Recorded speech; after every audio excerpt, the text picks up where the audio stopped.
अगला प्रश्न संग्रह है 2.5। ये थोड़ा सा हटकर है मगर 2.4 से 2.2 से रिलेटेड है, उससे संबंधित है। जैसे मैंने लिखा है यहाँ पे, माना अल्फा तथा बीटा चर यक्ष चरांक वाले वर्ग समीकरण के मूल हैं। इसके पहले हम लोग मूल निकाल चुके हैं। 2.2 में 2.4 में एक गुणनखंड विधि से मूल निकाले हैं और 2.4 में सूत्र विधि से हल ज्ञात करे हैं। तो वहां पे मूल हमें संख्यात्मक जानकारी मिले थे। यहाँ पे उन दोनों मूलों को हमने क्या किया, अल्फा और बीटा माना है। तो समीकरण है उसका चर यक्ष है, मगर उसके जो मूल हैं वो संख्यात्मक नहीं है, अचरांक के रूप में दिया हुआ अल्फा और बीटा। जैसे यहाँ देखो लिखा हुआ है कि मानो जो चर यक्ष है उसका पहला मूल अल्फा है और दूसरा मूल क्या है, अल्फा बीटा है, बीटा है। पहला मूल अल्फा है, दूसरा मूल क्या है, बीटा है। इसे जरा हल करते हैं, मतलब इन जो मूल है उनका क्या करते हैं, पक्षांतर करते हैं। तो हमें क्या मिलेगा, यक्स माइनस अल्फा बराबर 0 या यक्स माइनस बीटा बराबर 0। तो यह भी जो है बराबर 0 है, यह भी बराबर 0 है। आगे देखेंगे तो क्या हो जाएगा, यक्स माइनस अल्फा गुणे यक्स माइनस बीटा बराबर 0। 8वीं में से पढ़े हम लोग, जो गुणनखंड आता है ना वर्ग समीकरण, जब गुणनखंड ज्ञात करते हैं तो उसमें जो है इस तरह से आता है। पहले ऐसे दिया रहता है 2 कोष्टक में, तो पहला कोष्टक बराबर 0, दूसरा कोष्टक बराबर 0। गुणनखंड के सवाल में जाएं, जैसे यहाँ पे देखते हैं x square plus 5x plus 6 बराबर 0। तो यक्स स्क्वायर प्लस 3 दूनी 6, 3 और 2 5। सवाल देख लो एग्जाम्पल के रूप में। तो x plus 3 plus 2 x plus 3 बराबर 0। तो क्या हो जाएगा, x प्लस 3 और x प्लस 2 बराबर 0। अब देखो ए स्टेप आ गया यहाँ पर, जैसे ये लिखा हुआ वैसे भी यहाँ पर लिखा हुआ है। अब इसके बाद x प्लस 3 बराबर 0 या x प्लस 2 बराबर 0, इसके ऊपर वाला स्टेप आ गया, ये वाला स्टेप आ गया। फिर क्या होगा, x बराबर -3 या x बराबर -2, ये अपना जो है ऊपर का स्टेप आ गया। तो यहाँ पे हम लोग जो है नीचे से शुरू किए, नीचे से शुरू होते ऊपर गए हुए हैं, तो जिससे हमें क्या मिलता है, लास्ट में वर्ग समीकरण मिलता है। तो यहाँ पे हम लोग क्या हो रहा है, पहले उसके दोनों मूल लिए, ये हल से शुरू करें, जैसे उल्टा सवाल, नीचे से ऊपर की ओर जा रहे हैं यहाँ पर। तो क्या होगा, यह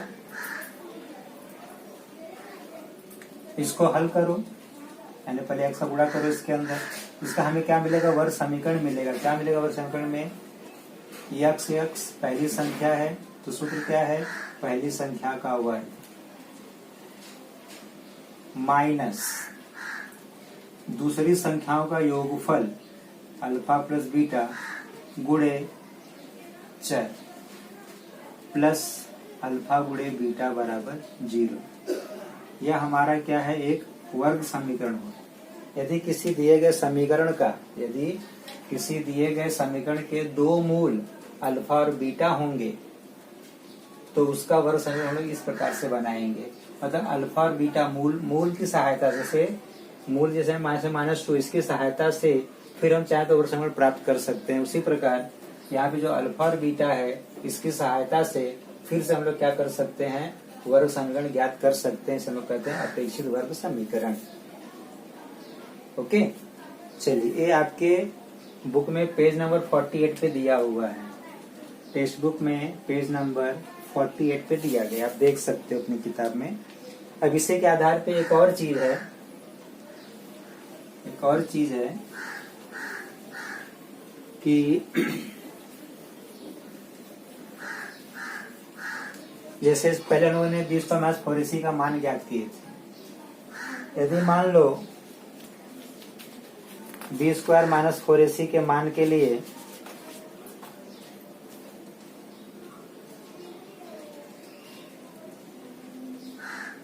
b स्क्वायर माइनस 4ac को हम लोग क्या कहते हैं, विवेचक कहते हैं।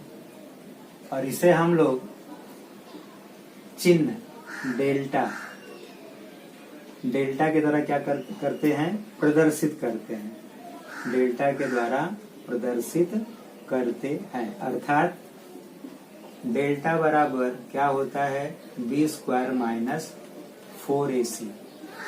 डेल्टा किसको बोलते हैं, विवेचक को, यानी जो विवेचक है उसे हम लोग डेल्टा के द्वारा प्रदर्शित करते हैं। और डेल्टा का मान क्या, बी स्क्वायर माइनस 4ac। यदि मान लो डेल्टा का मान या बी स्क्वायर माइनस 4ac का मान यदि 0 आता है, तो यदि 0 आएगा तो अगर बी स्क्वायर माइनस 4ac का मान 0 आया तो उस समीकरण के मूल पर क्या प्रभाव पड़ेगा, तो वर्ग समीकरण के दोनों मूल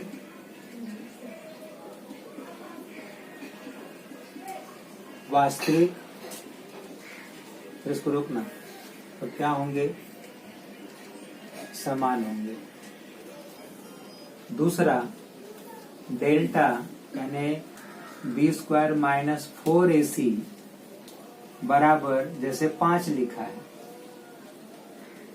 5 का मतलब क्या हुआ, धनात्मक, यानी इसका मान, तो डेल्टा का मान क्या होगा, डेल्टा का मान क्या हुआ, धनात्मक। धनात्मक का मतलब डेल्टा का मान मोर देन क्या होगा, 0। तब वर्ग समीकरण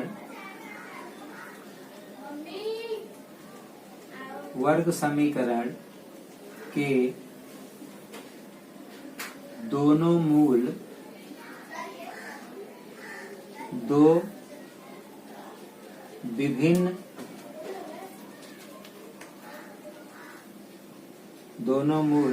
दो विभिन्न वास्तविक व असमान होंगी। यदि इसका मान 5 यानी कि 0 से बड़ा हो, धनात्मक होगा, तो उसके दोनों मूल क्या होंगे, दो विभिन्न मूल होंगे, क्योंकि क्या होंगे, वास्तविक और क्या होंगे, असमान होंगे। और तीसरा है डेल्टा बराबर बी स्क्वायर माइनस 4ac यानी -5, यानी डेल्टा का मान क्या हुआ, डेल्टा का मान ऋणात्मक होगा और डेल्टा क्या होगा, लेस देन 0 होगा। तो वर्ग समीकरण के दोनों मूल क्या होंगे, वास्तविक संख्याएं नहीं, दोनों संख्याएं नहीं। यहाँ पर क्या हो, जहाँ पे लिखे हैं डेल्टा का मान 0, अर्थात डेल्टा बराबर 0। अगर डेल्टा का मान 0 होगा तो दोनों मूल क्या होंगे, वास्तविक क्या होंगे, समान होंगे। मोर देन 0 होगा तो दोनों मूल क्या होंगे, दो विभिन्न मूल मिलेंगे जो कि वास्तविक और मगर क्या होंगे, असमान होंगे। और अगर -5 हुआ, ऋणात्मक और लेस देन 0 होगा, तो वास्तविक संख्या नहीं होगी। तो इन चीजों को हमें ध्यान में रखना है। इसको इसके पहले जो बताए हम लोग अल्फा और बीटा के बारे में, दोनों का ध्यान रखना, क्योंकि 2.5 में दोनों का उपयोग होने वाला है। स्टॉप। जैसे देखो 2.5 का पहला सवाल, उसमें 3 सवाल, पहला, दूसरा, तीसरा। शैक्षणिक वर्ष 2020-21 में शामिल नहीं है, मतलब ये हमें नहीं पढ़ना। तीसरा वाला, ऊपर के 2 सवाल हैं। अभी देखो वर्ग समीकरण दिया है ax² plus bx plus c बराबर 0। यहाँ पे 2 मान दिया गया है, बी स्क्वायर माइनस 4ac, विवेचक का 2 मान दिया है। पहला जो मान कितना है, 5। तो सोचो धनात्मक है कि ऋणात्मक है कि क्या है, 0 नहीं है, 5 है, यानी ये धन 5 है। धनात्मक है तो 0 से क्या होगा, बड़ा होगा। जब b² - 4ac यानी कि विवेचक का मान धनात्मक होगा, 0 से बड़ा होगा, तो उसका क्या होगा, उसका मूल क्या होगा, वास्तविक। इसका मूल क्या होगा, वास्तविक तथा क्या होगा, असमान होगा। वास्तविक तथा क्या होगा, असमान होगा। दूसरा मान है -5। -5 का मतलब क्या हुआ, ऋणात्मक है, <0 है, तो क्या होगा, मूल वास्तविक संख्या नहीं है। अगर मान लो एक मैं अपने से दूं, अगर मान लो यहाँ पे होता, अगर एक अपने से दूं मैं, अगर यहाँ पे होता इस तरह से कि b² - 4ac बराबर 0, तो क्या होता, वास्तविक तथा क्या होता, समान हल होता। वास्तविक और क्या होता, समान होता।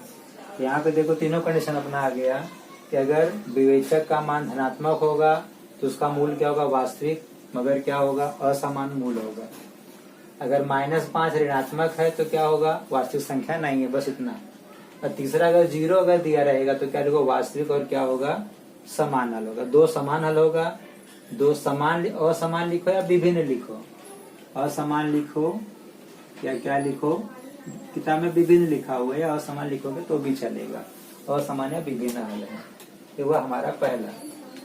अब यहाँ देखो दूसरा, मूलों का योगफल -7, मूलों का गुणनफल +5। जैसे मूल के बारे में मैं बता चुका हूँ, मूल क्या होते हैं, सबसे हल करके बता देता हूँ लोगों को। मूल क्या है, अल्फा और बीटा है। पहले मूल को 100 से दर्शाते थे, तो उसमें जो एक मान को हम लोग अल्फा बोलते हैं, एक मान को क्या बोलते हैं, बीटा बोलते हैं। तो मूलों का योगफल यानी अल्फा प्लस बीटा का मान -7, और दूसरा क्या है, मूलों का गुणनफल यानी अल्फा गुणे बीटा बराबर कितना, 5। इसका क्या लिखना, वर्ग समीकरण लिखना है। क्या लिखना है, वर्ग समीकरण। मैंने इसको हल करके दिया था आपको, पेज नंबर 48 जो बताया था। क्या लिखा था, उसको हम लोग बोल सकते हैं हिंदी में अपेक्षित वर्ग समीकरण। अरे ऐसे आया हल तो कैसे हल करोगे, तो क्या लिखोगे, x² माइनस मूलों का योगफल गुणे चर प्लस मूलों का गुणनफल बराबर 0। तो क्या हो जाएगा, x² माइनस मूलों का योगफल कितना दिया है, -7। यहाँ लिखोगे -7 गुणे x प्लस मूलों का गुणनफल कितना है, सॉरी कितना लिखा है, 5। क्या लिखेंगे, 5 बराबर 0।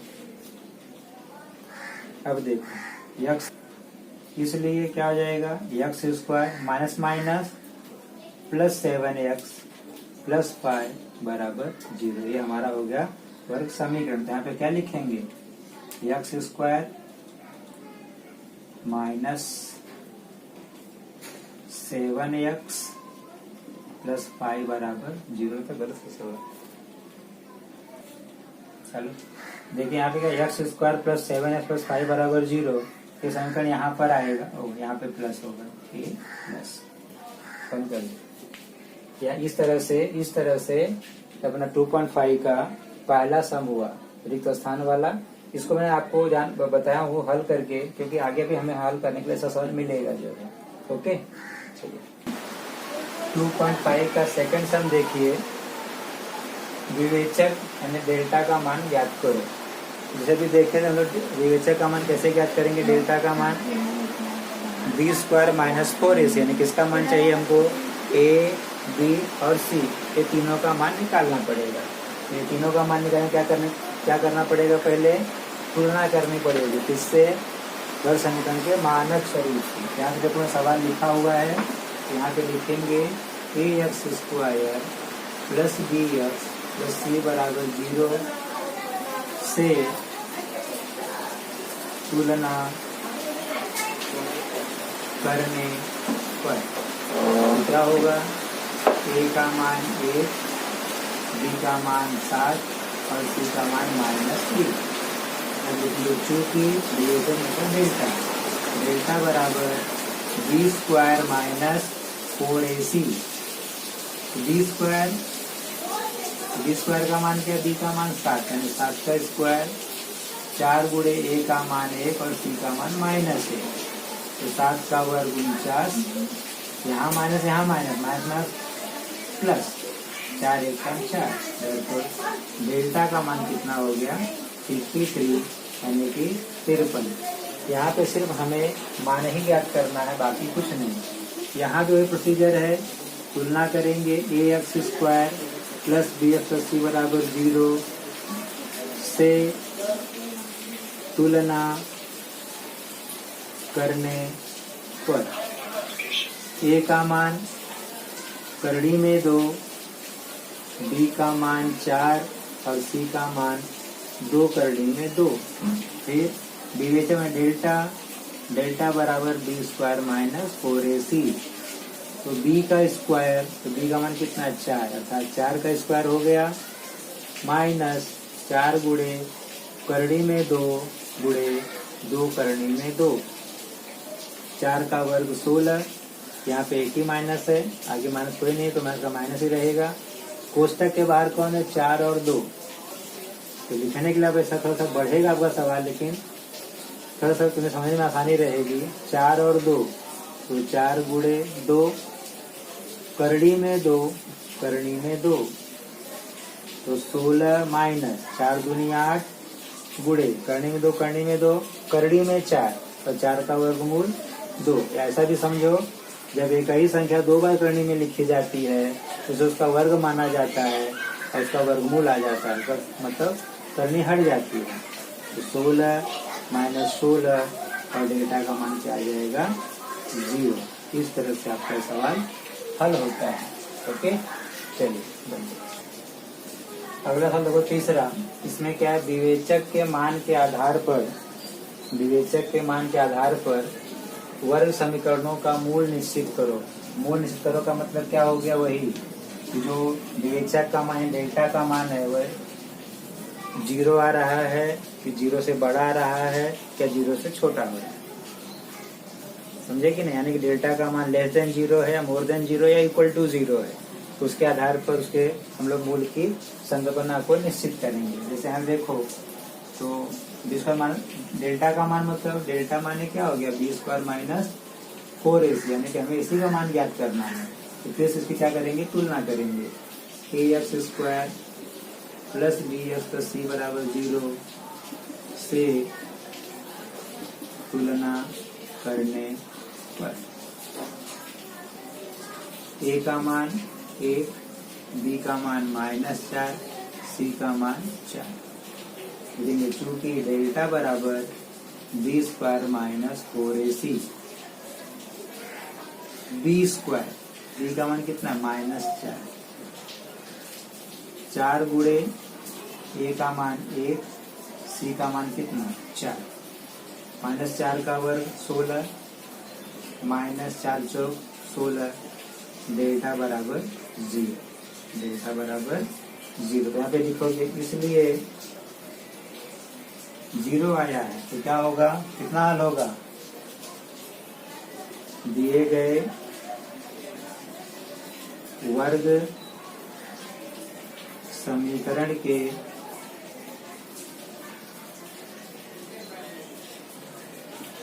दोनों मूल या ये दो मूल वास्तविक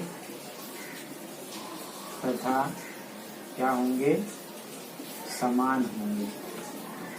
कि दूसरे के जैसा ही है, पर दूसरे में नहीं कि उसे यहाँ मान निकालना था। फिर यहाँ पे क्या करेंगे, जैसे जानते हो बगल में लिखा हुआ है तुलना करेंगे, से तुलना करने पर ए का मान, जैसे कि देख रहे हैं यहाँ पे y चर है, यहाँ पे x है, तो चर को छोड़ो तो क्या आएगा, a का मान 2, b का मान -7 और c का मान 2। ऐसा करके भी देख सकते हो आप जो है, a है वहाँ पे 2 है, a और 2 है तो a का मान 2। यहाँ पर देखोगे b का मान -7 और जो लास्ट का बचा जो दिया वो, फिर डेल्टा का मान, डेल्टा बराबर b स्क्वायर माइनस 4ac, तो b का स्क्वायर, b का मान कितना है -7, 4 गुणे 2 गुणे 2, 7 का वर्ग 49, 4 दूनी 8 दूनी 16, कितना हो गया, 9 में से 6 गया 3, 4 में से 1 गया 3। डेल्टा का मान 33। यहाँ पे ऐसे भी बदलाव कर सकते हैं, बताता हूँ। यहाँ पे डेल्टा का मान 33 मतलब क्या हुआ, डेल्टा का मान मोर देन 0। ये समझ में आए तो आप लिखो, डेल्टा का मान धनात्मक यानी क्या, मोर देन 0 है, इसलिए क्या लिखोगे, दिए गए वर्ग समीकरण के